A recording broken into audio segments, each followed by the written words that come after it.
বাংলাদেশ জামায়াত ইসলামীর কেন্দ্রীয় সহকারী সেক্রেটারি জেনারেল ও রাজশাহী বিশ্ববিদ্যালয়ের সিনেট সদস্য মাওলানা রফিকুল ইসলাম খান বলেছেন, বাংলাদেশকে সুখী সমৃদ্ধ একটি দেশ হিসেবে গড়ে তুলতে সততা, স্বচ্ছতা আর যোগ্যতা জরুরি। যেদিন এই তিনটির সমন্বয় ঘটবে সেদিন বাংলাদেশ হবে সোনার বাংলাদেশ। সেদিন বাংলাদেশে থাকবে না কোনো চাঁদাবাজ, দুর্নীতিবাজ, বালু খেকো, পাথর খেকো। শনিবার বিকেলে রবীন্দ্র বিশ্ববিদ্যালয়ে বাংলাদেশের অষ্টম আবর্তনের শিক্ষার্থীদের নবীনবরণ অনুষ্ঠানে প্রধান অতিথির বক্তব্যে তিনি এসব কথা বলেন।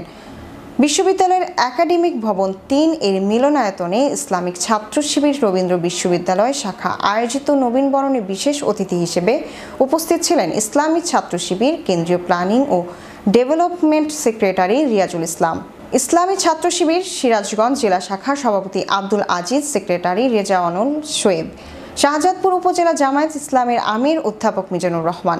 এ সময় নবীনবরণে আগত বিশ্ববিদ্যালয়টি নবাগত শিক্ষার্থীদের সম্মাননা ক্রেস্ট, বই, প্রকাশনা ও ফুল দিয়ে বরণ করে নেওয়া হয়।